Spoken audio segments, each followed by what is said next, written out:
Hi everyone, it's Evelyn. It's February's Q&A, and it's in February just like January's was in January. But just a little note, because the last Saturday of March is on the 29th, March's Q&A won't actually be until the beginning of April, on April 2nd. Okay, that's just a little bit of housework that I wanted to get out of the way. Let's get on with the questions that I've had through the videos that I've posted through the month of February. But we're starting not with a question on a video, but a question on one of my posts, because I think it's really relevant, because it even confused me when it first started happening. Now, Canadian Gardening had asked a question of me on one of my posts, and I didn't know which post it was, so I just asked her if she could tell me which post it was so I could go back to look. And she said, I think 4 months ago, it's under posts, pictures of plants and flowers. I thought it used to be community. Now, what's happened with YouTube is they're trying out a new feature. So what used to be called community posts has been divided into two. And the original community posts are now posts. But there is something called community now, which is why they divided it into two. But why it's so confusing is they haven't rolled it out to everyone yet. They've only rolled it out to people with really, really large followers, like 1 million plus. So not everybody has community available to them for their YouTube channel.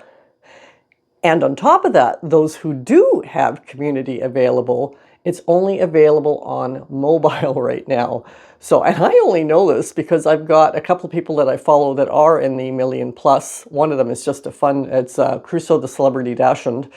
And then I started getting these community, and I'm going to say community posts, but they're not. They're just community inputs, shall we say.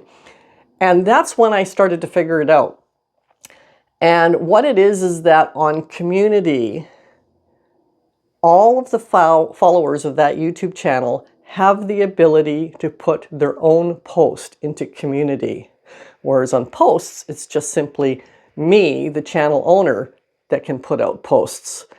Kind of confusing, but that's what's happened there. And I just thought I wanted to point that out in case any of you have noticed that the community post tab has gone and now it's called posts. And it took me a while to even figure out where my community posts went until I realized, oh, I got this new thing called posts. Oh, that's it. What happened to community? Anyway, I thought that was relevant to bring up. Sorry if that was confusing. That was the easiest way I could explain it as I wanted. If you want to know more about what I'm talking about, you literally could go on to Crusoe, as in C-R-U-S-O-E, the Celebrity Dachshund's YouTube channel, but you have to go onto it on mobile, and then that community feature will be there. I only know of a couple of others where it's available on. One is from Nate Block, and the other one is vidIQ. Those are the only three that I know, because those are the only three of the people that I have subscribed to, not people, of the channels that I have subscribed to that are currently showing up in my community feed. There's probably other people that have it, but they're not in my community feed because I haven't subscribed to them. Anyway, let's carry on now with the actual questions from the video. So the first video that we're going to go over is how and when I start dahlias. So the first question is from Allison Burgess 345, and she says, this is such an interesting technique that I've seen elsewhere but never tried. Dave Gillam, who's a dahlia grower and shows them in the UK, he usually wins, you should see his dahlias, does this. How many plants will you actually put out? You'll get tons of plants. Great video, Evelyn. Well, what I put out is what I can fit in my front flower beds. So this is I'm going to put this up closer like that. I'm going to hold it here for a sec in case you wanted to pause the video and have a look at it. This is my flower beds in my front garden. Oops, this is the steps up to our landing, and this is the gate that goes out to the road, and this is where my flower wagon will be. This is the house here. So I have my flower beds, and I figure out how many dahlias I can grow in all of the beds. So I've got the numbers here that says 26 in this bed, 24 in this bed. I think that says 49, 36, 15, and 24, which all adds up to 172. So I grow 172 dahlias in my front flower beds. I grow them in the front flower beds because they're up by the road and cars driving by. It's actually downhill from the road. To give you an idea, our fence that runs the length of the front of our property is 5 feet high. I think it's 5 feet high, or is it 6 feet high? But it sits on top of a 30-inch concrete brick retaining wall. So that gives it 6, 7, 8, 9 feet up from the yard up against it. And then, of course, it slopes even further down to the house. But the top of that fence is literally level with the center of the road. So it definitely goes downhill as we go. So cars driving by can actually see down into the garden. So they can see all 172 of the dahlias looking more of a slightly downward angle. And that in its own is its best form of advertising for my flower wagon when the dahlias are in full bloom, because it looks beautiful. And that's why I grow the dahlias in the front garden. Okay, so the next question is not really, well, it's a question. It's from Canadian Gardening 6A. And she says, isopropyl alcohol works on Sharpie ink and grease pencils. I use it on canning lids, plant markers, and freezer containers, but you probably already knew that. Thank you for the video, Evelyn. Did not know that because I don't cook. Kitchen is my husband's domain. And so I did not know that about isopropyl alcohol. And I thought if any of you don't know it, I would share that piece of information with you, because I thought that was kind of a little valuable thing to know. Because when I first had to get grease pencil off my 1-gallon plant pots when I had mislabeled them, I didn't actually know what to get it off with. I discovered SOS pads take it off, but then you have to also wash off the soap residue from the SOS pads, and then you have to let them dry before you can use a grease pencil on it again. Isopropyl alcohol would presumably dry really quickly, so you eliminate that time period waiting for things to dry. Okay, so those are those two, and now we are going to move on to my February seed schedule. So in my February seed schedule, I talked about the seeds that I had ordered in January, in the beginning of January from Johnny Seeds, had gotten lost in the mail, so I wouldn't be trialing them this year. I'll just put the 3 of them up on the screen right now. I don't actually have them in front of me. One was a Lisianthus, one was a Celosia, and one was, what was the third one? Oh, Bell's Violin, that was the third one.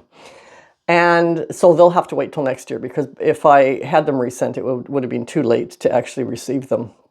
So I canceled the order. And in that, I also said that because of the way things are playing out this year in the world, I may not trial very many things this year at all.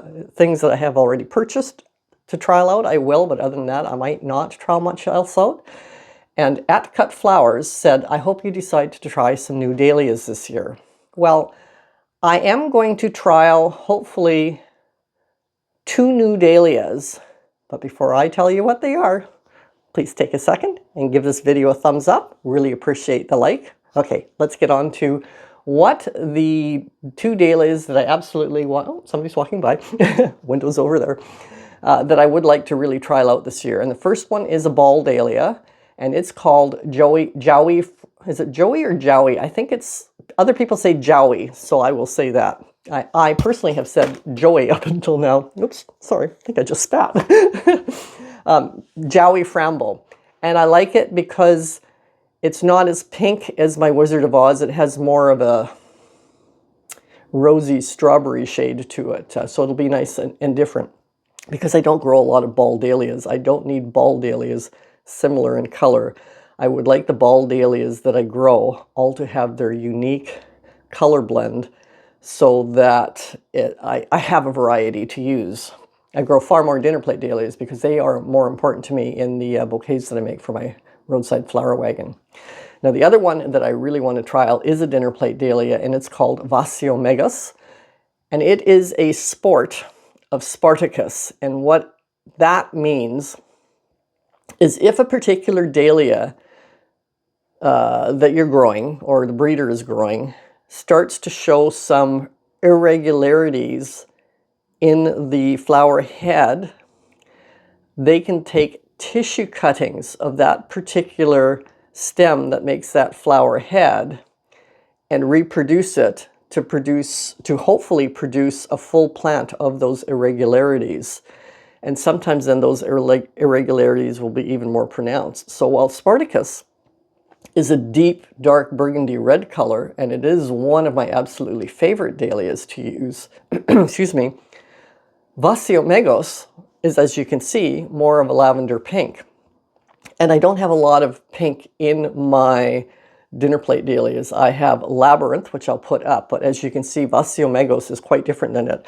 I did try Pen's Gift years ago, but it is a huge dinner plate, and it was just too big. I found it really, size-wise, it was really, really overpowering.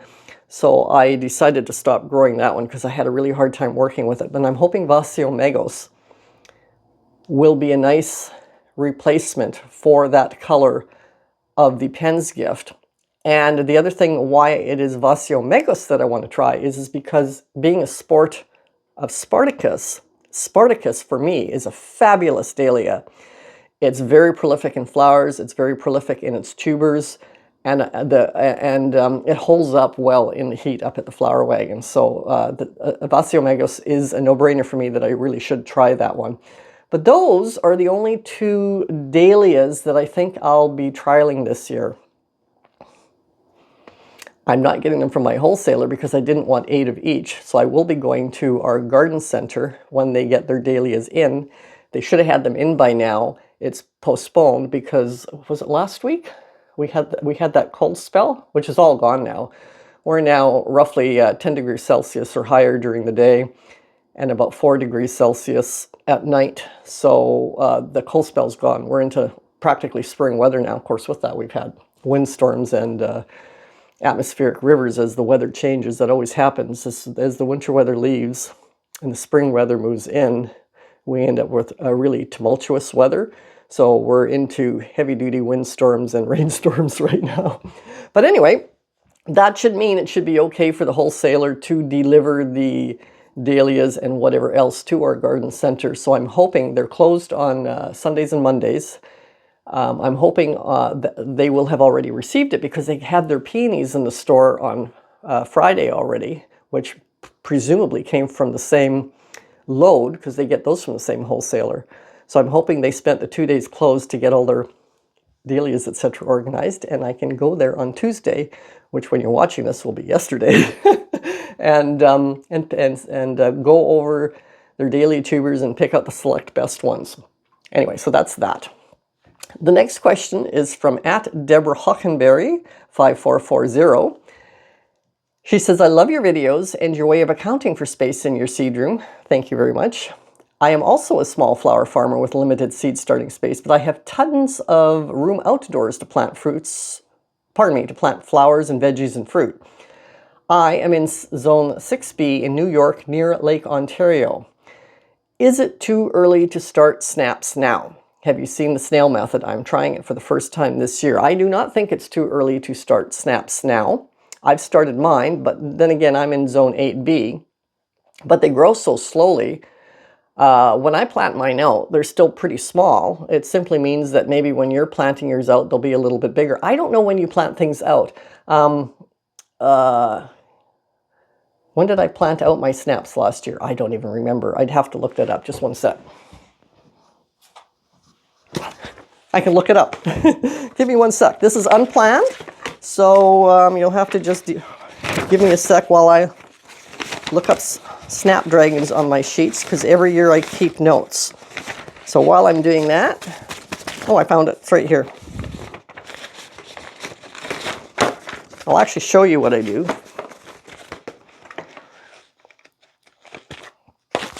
So I have a sheet, and it shows me how many cells I filled in a plant tray, and it tells me the day that I planted it. And I've got notes. These are my notes from last year on it. It says they were all up by February 11th. I took 30 seconds to water them every 1.5 days. The first day I hardened off was February 23rd for 1.5 hours. The second day I hardened them off for 3 hours. The next day I left them out and hardened them off overnight. Then there was a big weather gap. I left them outside hardening off until March 9th, and I planted them on... No, I left them outside on March 9th, just continually until it was okay to plant them. And when I mean weather gap, we were probably in the weather that we're having right now, which is the wind and rainstorms, which, you know, take something out of a nice cozy seed room. You don't want to be putting them into a windstorm and a rainstorm. It wouldn't be a good idea. But I can leave them out under cover, basically in my bouquet making station, so they're climatized to the weather at least. And then I planted them out on March 24th. So that's when I planted my Snapdragon seedlings out last year. And I don't have specific days because, as you can see, I'm going by weather, and I will be doing that again this year because our weather is very, depending on when winter leaves and spring comes in, we get that block of weather that you don't want to be planting anything out in. You can have everything hardened off and ready to go. I'm probably going to start hardening off this week so that I can start planting things out next week. But it won't be the Snapdragons, they're too small. You know, they're only about this big right now. And what I will be planting out is the sweet peas and possibly the bachelor buttons. Because it looks like the windstorms and the rainstorms will have finished in the next day or two, and then we'll have really nice weather. Anyway, so that's how I do the Snapdragons. So you have to look at your weather to figure that out. I don't know. I mean, I couldn't even tell. I'm on Vancouver Island, and I'm about halfway up the island at the 50th parallel. I couldn't even tell somebody in Victoria, which is at the southern tip of the island, when to plant theirs out because they are in a slightly different weather pattern than we are. It's really dependent on your weather patterns and wind and rain, and I guess in your case, snow, because if you're near New York, man, you guys are getting a ton of snow. Holy cow. So, snail method, that was the other question that you asked. So this is a picture of the snail method. I had to look it up. I'd never heard of it. And so basically it's a piece of paper that you put soil on, and then you roll it up, and then you can plant seeds in all the gaps in amongst the roll. And no, I don't do that, and I won't do that because aside from having a small place to grow, I also do not want to spend more time than necessary in my seed room. And the snail method means I would have to pot up all those seedlings. And I try to do my seedlings in such a way that they are not getting potted up. They are going outside to get hardened off as soon as possible to free up space. But they will never get potted up until they go into the ground. Now, I am also somewhat lucky that if I have to bump them outside to harden off, and I want it to be a couple of degrees warmer than the outside temperatures, we have, so our garage is 2 bays. We've left one side open without a garage door, which is where my bouquet making station is, and the other one does have garage doors on it with plexiglass panels all the way up and down, so that it acts like a greenhouse. So I can use the inside of the garage right up against the plexiglass panels, like a little bit of a greenhouse, if I so choose. Generally don't have to because we do instantly warm up. Like I said, we're like spring weather right now already, even though a week or two ago we finally had our first ground freezing for several days. I mean, we went from a pretty decent fall weather that went straight through to February to winter for a very short time period, and now we're in spring. I mean, and when I mean short time period, I mean like a week or two. Anyway, so yeah, no, snail method is not something I have tried, and it's not something that I want to do because I don't want to do anything that requires having to bump my seedlings up to a larger pot size. So Canadian Gardening 6A asks the question, do I pre-sprout my ranunculus in the dark, and how long before you see new growth? Thanks. I do not pre-sprout my ranunculus in the dark. I never have, and it's out of laziness. Well, it's out of laziness and one other thing. So when I started the seeds in the seed room on February 3rd, the ranunculus was the first ones that I did on, was one of the first things that I did. I could only bring the temperature in the seed room up to 17 degrees that day because of that cold spell that we were in, and our seed room is below grade. So the soil acts as the insulator from the inside to the outside. So I only have a small heater in there because that's all I need. But it was, with just the small heater, it wasn't going above 17 degrees. But by turning on all my LED grow lights, that added an extra 1 degree of temperature and brought it up to 18 degrees, which was important. Because while 17 things will sprout, 18 is kind of the perfect temperature.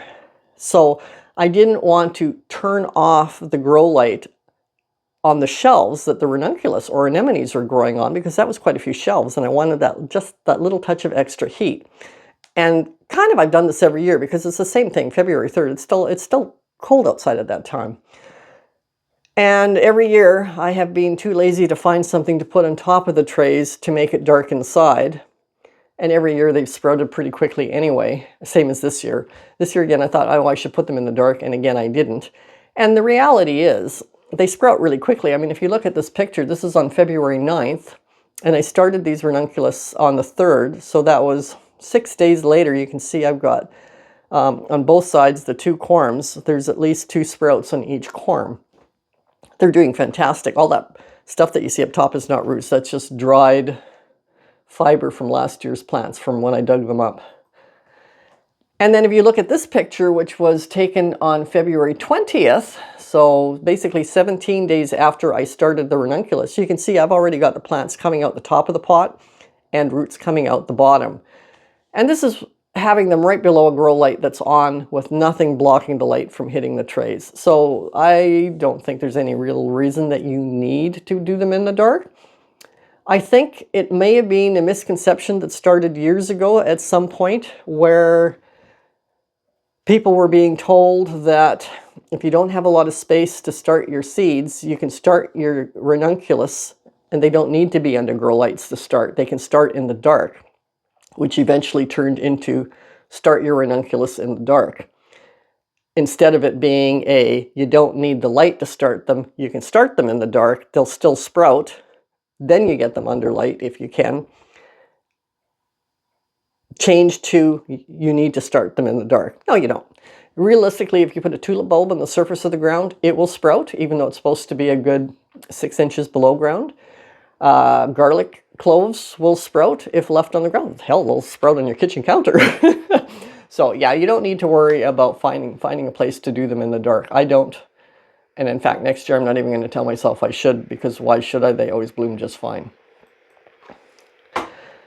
So then M. Hubert CFI says, I bet you'll still get germination on the tomatoes. Now what she's referring to is I wanted to start, my husband wanted me to grow some cherry tomatoes this year, because I usually don't grow cherry tomatoes, just regular tomatoes. I grow Health Kick, which is a Rona type tomato. And he asked if I could do a couple plants of cherry tomatoes this year. So I had a package of Sweetie cherry tomatoes left over from when we lived on Cortez. So those seeds are a good 20 plus years old, probably more. We moved 20 years ago from Cortez. The seed packet was not new. It was already opened up. So it had to have been at least from the year before, if not the year before that. And I took 2 little pots and I sprinkled all the seeds on them. There was about 25 seeds in the package left. And I said, let's see how these work. So M. Hubert CFI says, I'll bet you'll still get germination on the tomatoes. Seeds are amazing, and I always think people throw them out too soon. And I completely agree with her, because if they weren't amazing, why on earth would they have seed banks for, in case there's a catastrophe on the earth and they can't get seeds? They go into the seed bank that they've got in frozen underground in the Arctic. Clearly, those seeds aren't in their first year. And I keep all my seeds in the fridge, so they keep really well. They're not drying out, and they're not getting wet, and they're cool. So I totally agree with her, and it wasn't just so much an experiment for me, but an experiment for everyone else. Now, this picture of those Sweetie cherry tomatoes, which again was started on February 3rd, was taken on February 9th, so 6 days later. And as you can see in this one pot, you can already see 1, 2, 3, 4, 5 of the sweetie tomatoes sprouting. And the same was happening in the second pot because I did in 2 pots. And I'm already thinking, why did I put all the seeds in there? That's a waste of seeds. And oh, I didn't show you a picture of what they look like now. I'll take a picture. Oops, I'll take a picture today when I think of it. And so when I edit this video, which I'm going to edit tomorrow, I will put the picture up of what those tomato seedlings, the sweetie cherry tomato seedlings, look like today, which is Monday. That will be, what day is today? The 24th of February -3. So that will be exactly 3 weeks after I started them. So just for fun, also on February 9th, you can see I have my snapdragon starting to sprout. This is really magnified, by the way, because if I just took a picture with my camera, you wouldn't be able to see it. I mean, you know how tiny snapdragon seeds are. They're like little poppy seeds. And you can see the seed that they're sprouting out of, how huge it looks in this picture. I should be pointing over here. I'm pointing to my computer. You can just see the green sprouts coming out of that, which I think is kind of fun. And then this is what my sweet peas looked like on 6 days after starting them. And this is what my bachelor buttons look like 6 days after starting them. So now we're going to move on to the next video. And it is my favorite ball dahlias. So Deborah Hockenberry 5440 says, I grow almost all ball dahlias for bouquets. I sell them as they seem to last longer in the vase. The decorative do almost as well, but the dinner plates tend to droop, so I have been shying away from them. I have not started mine yet, but after watching your video, I think I will this week. My last frost date is later than yours, as I am in Zone 6B near Lake Ontario, so I cannot put them out until May. Okay, so she can't plant out until May. How far apart do you plant your dahlias? Well, I will say that if your dinner plate dahlias are drooping, they're not getting enough water when they're growing. So they're already somewhat parched when you're harvesting them, and then that makes them even have less water. Dinner plate dahlias take a lot of water. When we go above 20 degrees, oh, the dogs just came home. Hello. When, what was I saying? Oh yeah, when I plant my dahlias, well, mostly when I plant my dahlias out May 1st, I start hearting them off in April. And when I'm planting them, I usually have plants that are already a good 6 inches tall, if not taller.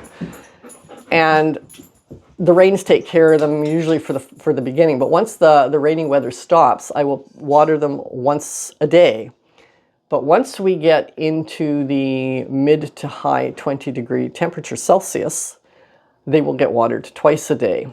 If we go into the 30-degree Celsius temperatures, like mid-30s, I don't know exactly, I will play it by ear as to when I started, but definitely by the mid-30s, they will get watered 3 times a day. They take a lot of water. So if they're drooping, that is why. My dinner plate dahlias, I can get a week in a vase out of them without doing anything special. I don't give them any plant food or anything like that. My ball dahlias and my decorative dahlias only give me about an extra 2 days in the bouquets, so I don't worry too much about the fact that my vase life isn't as good on the ball and decorative dahlias as the dinner plate ones, because it's the dinner plate dahlias that people really want. It's that they have the emotional response to them, and they honestly don't care if they don't get a massive vase life out of them. So that's my little quip on drooping dinner plate dahlias. How far apart do I plant my dahlias? Well, if I take my, now I put it away, hang on.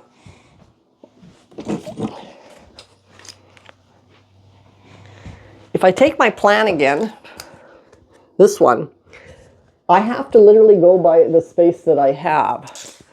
So my beds that are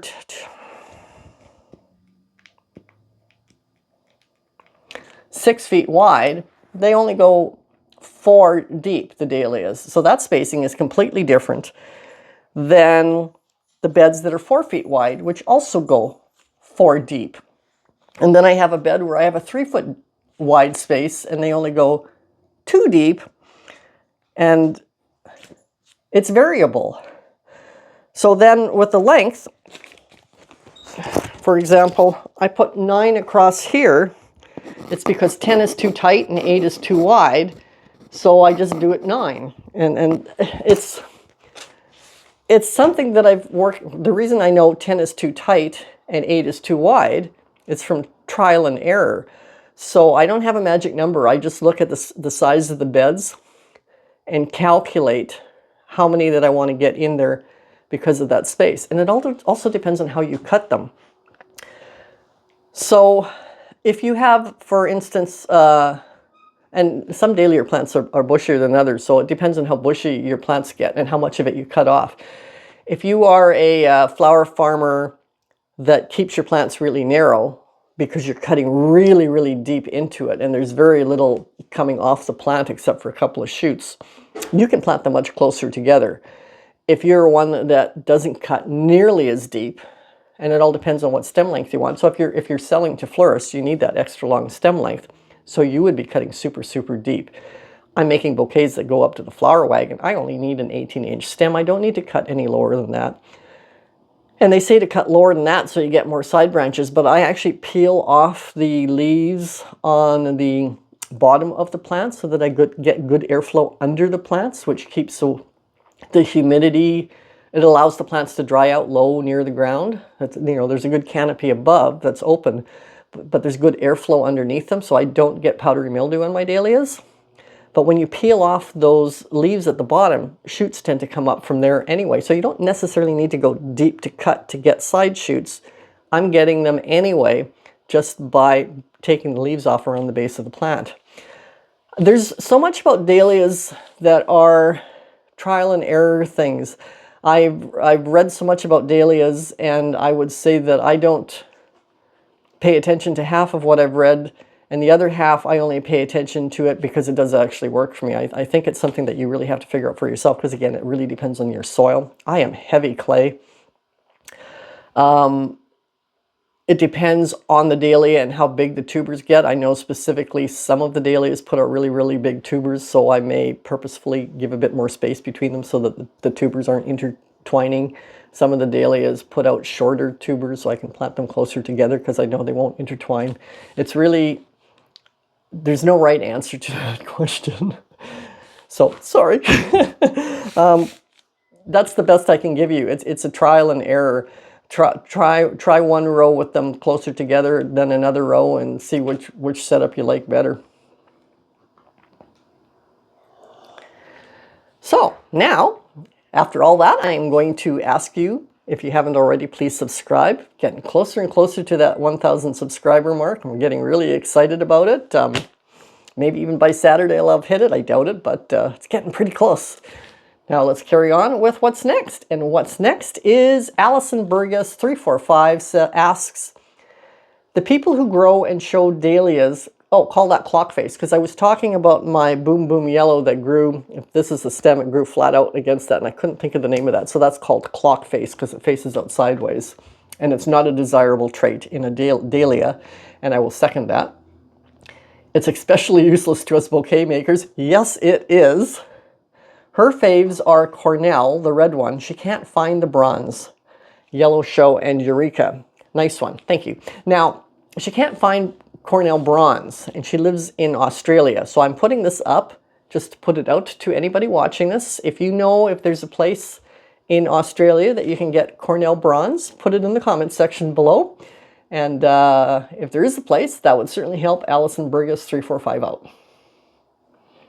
This is what Cornell bronze looks like. It's beautiful. It is one of my favorite ones to use in bouquets. I've never tried the actual Cornell, the red one, because it's not available locally. My wholesaler doesn't carry it. I haven't found it locally, so I haven't tried that one.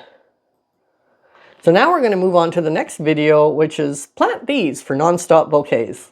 First question is from Deborah Hockenberry 5440 again. And she says, I love your chart. Thank you. This is my chart. I did the blooming schedule of all the flowers that I use in my cut flower bouquets. Pink is for focal and green is for filler, and I went all through the months from middle of May right through to into the middle to late November. She says, I will try implementing this in my garden this year. She then says, I am also an artist and a flower farmer. The art background helps with the bouquet arranging, at least for me. Do you think it helps for you as well? Now, I'm going to read you what I responded, but then there was a couple things I missed. I said, while it helps, because I have an innate understanding of color to the point I can look at any color and recreate it instantly with mixing paint, which is something Deborah probably can do too. For example,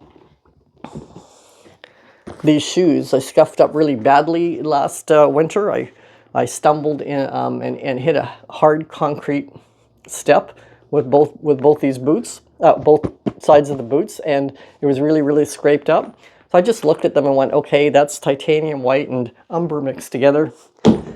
Mixed it up in my paints, painted out the scuffed up marks. You can't even tell, they look brand new again. But that is something that almost any artist can probably do, because you're constantly mixing paints when you're doing artwork. So because you're constantly mixing paints, you know well, you can look at a color and go, I would use this and this or whatever to create that color. So it gives you a really good understanding of color. So when you look at a flower, you don't need to think, what other flower do I have? You don't need to put them side by side to see if they work together. You just know because you're constantly using color when you're painting. However, my multi-decade interior design profession helps me more. And I continue to say this is because interior design is designing not just with color, which of course is important in bouquets, but when you're in interior design, it is actually not the most important thing to make a room or a house or anything that you're designing, because usually you do other forms of design as well, really create a uniform enjoyment. And you're doing it in not in a two-dimensional format like artwork is, unless you're a sculptor or do 3D art. You're doing it in a 3D format, which is what a bouquet is. But aside from color, you're really paying attention to texture, because that brings in that touch sense. It's not just the visual of the color, it's the touch sense, the visceral sense. And that is so important with bouquets, because when you're selling a bouquet, you really do want people to reach out and touch it. The other really important things in interior design, when I went to school for it, they really hammered this into our head: balance, rhythm, and harmony. Balance means, if you're looking at something, this is balanced on a scale. If something's too heavy on a scale, it will do this. So you need to learn to balance your designs so it doesn't feel like it's tipping. And that would be something like putting really light and airy furniture on one side of the room and putting just heavy stuff on the other. The room feels really heavy to one side. It feels like it wants to tip. That's just an example, but that really plays into bouquets as well. You don't want your bouquet to feel heavy-sided anywhere. And I will say I have seen bouquets where people put large sunflowers. They'll put like one in a bouquet, and that giant mass of one sunflower, which is demanding an attention because of that dark center sphere, really creates an imbalance in the bouquet and makes it want to tip. So those are things that you learn in interior design. Rhythm is repeating element. So that is, everybody tells you, don't do even numbers of anything. And flower farmers will say that too. Don't use even numbers of flowers in your bouquet. It will seem off. Just use 3s or 5s. Well, no. 3 and 5 will create a rhythm. But if you understand rhythm really well, you can just put 2 of something in. You can just put 1 of something in. But it needs to be balanced, therefore, then, with something else, which gives the equivalent amount of dominance. And harmony. So harmony is when you don't have anything really stark and out of character with everything else. So if you have a bouquet, a very soft, frilly textures, and then you put something really hard and grinding, and there's a word called fugly, which is fun ugly. If you have something fugly out one side of a bouquet, where it's all soft and delicate on the other side, that is not harmonious. You can put the fugly thing sort of dead center out the top and then create balance around it and harmony around it that way. But so these are things that you learn in interior design, and when you start practicing interior design, it takes you years to get a grasp on all that. There's so much math involved in interior design, when you're talking about balance, rhythm, and harmony. I mean, there's a lot of math involved in that. There's also a lot of psychology involved in that. And I actually say after that, that sometimes I refer to interior design as an art installation with a heavy dose of psychology and math incorporated.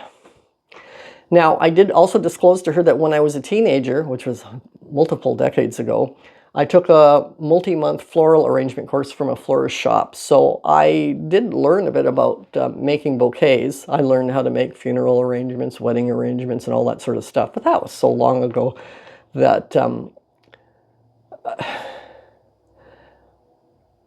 a lot of it was like for the funeral arrangements, learning how to make a big wide thing that cascades off of a coffin where you don't see the central structure that's hiding it, and how to wrap stems to make them longer and things like that, and using florist tape and so forth and so on. I don't know that that helps me anymore making my bouquets. It may have given me the confidence to start making bouquets, but I wouldn't say it necessarily helps me now. So the next question is from Allison Burgess 345. And she says, I'm digging out my foxgloves. They're too big for my farmer's market bouquets, because I talked about how big the foxglove stems were that grow in my garden. I mean, realistically, I had one foxglove that grew 8 feet tall. That was huge. It had little side stems on it that could be used in bouquets, because they were about 18 inches long, and I didn't use them. But I mean, an 8-foot tall foxglove, holy cow, just one. Plus, their short vase life isn't what I want, and I will concur with that. I found that foxgloves do not hold well up in the heat, only on cloudy and rainy and cooler days.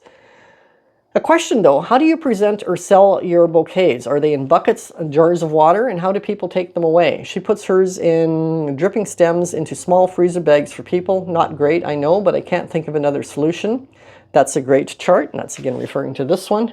I'm currently waiting for my snaps and others to germinate for planting out in 6 weeks to overwinter.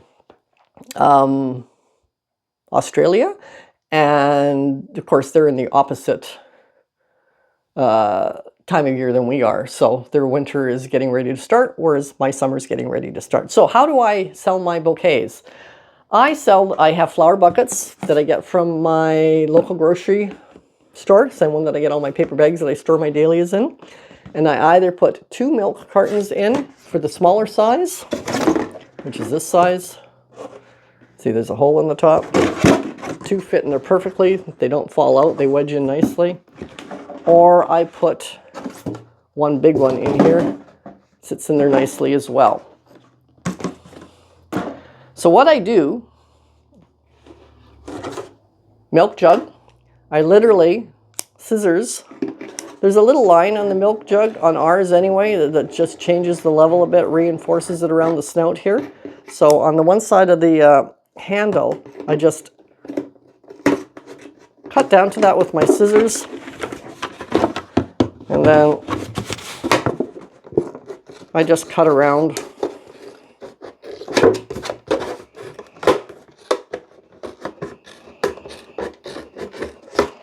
And then,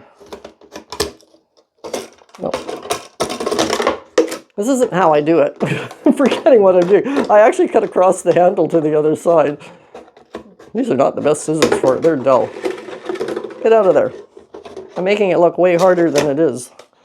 It's kind of like I used to play the flute, and if anybody asked me how to put my fingers on the key, I wouldn't know. I have to just play a song and hit that key, and then I'd know, because you just do it also unconsciously. Anyway, I did a terrible job cutting that, trying to show you what I was doing, because I usually cut it down here. But basically that's it. You have a hole, fill it up with water, put it in the flower bucket, and you're good to go.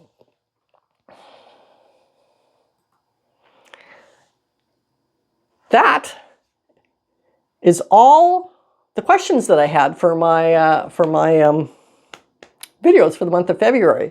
I'm going to leave a video up here where I self-deprecate myself a bit, and it's called Flower Farming, My 5 Worst Ideas. If you haven't watched that, watch that one so that you can see that I can laugh at myself about some silly things that I've tried in the past in my flower farming journey. See you next week. Bye.